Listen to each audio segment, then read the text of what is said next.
Today we're checking out an Ascend FS128T. This is one of Bass Pro Shop's top of the line kayaks. It is a man's kayak. You got a 33-inch wide deck. It's 12 foot 8 inches long. But you want to talk about an aircraft carrier? You can stand up and fish on this yak. Super stable. You can actually take the seat out and lay flat and go to sleep if you want to. Just pull yourself on up, just like that. The secondary stability is pretty predictable. You can easily stand up, bass fish, whatever you want to do. You can actually paddleboard this kayak, especially if you got a 244 paddle. That's plenty long enough. You can actually paddleboard it if you wanted to. I do recommend a 244 paddle.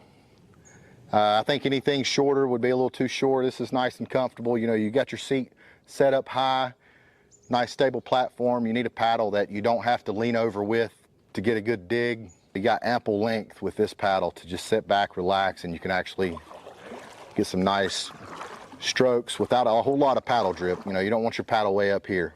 So, it's got 2 flush mount rod holders on the front of the deck, which in my opinion are a little too far out of reach. Maybe build you a rod rack or something like that, or use them for rod storage. But as far as fishing, I think those flush mounts up there are just a little too far out of reach. The flush mounts in the back are perfect. You can reach the ones back here very well, very easily. It has a track system. It has adjustable foot pegs. Plenty of storage. We'll check the storage out on shore.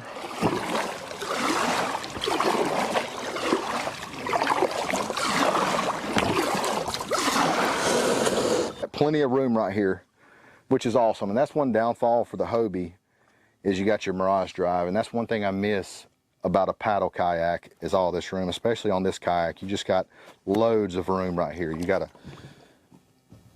a hatch, pretty large hatch here. Put your dry bag, and you got plenty of room just to put all kind of stuff in here.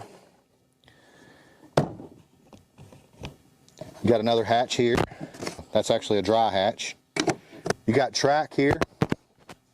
VersaTrack is, you know, you can put all kind of stuff on that. And you got one on this side. The paddle's covering it up. Scupper plugs here, scupper plugs there. You got scuppers underneath the seat. The seat just comes out nice and easy like that.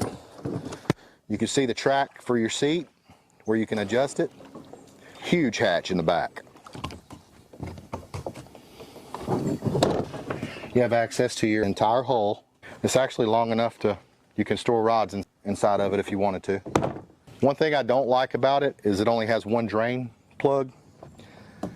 In my opinion, I think you need another one up at the front of the kayak, but I guess that's adequate for draining.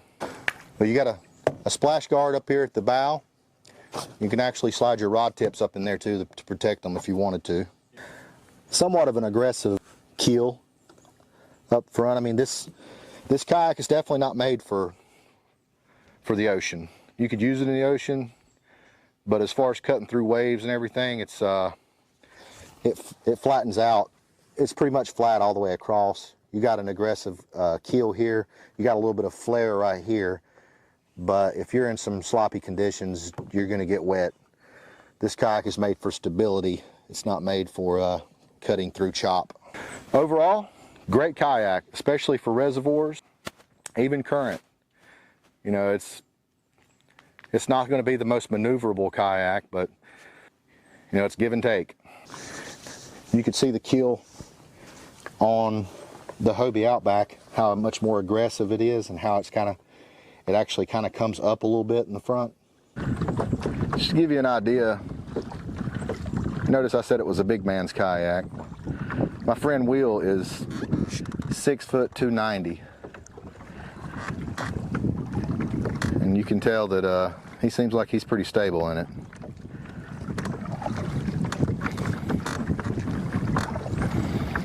This kayak weighs 96 pounds. We're actually gonna toss it up on top of his Subaru. That's what makes them so efficient, is you don't have to have a trailer. Just throw them on top of your car.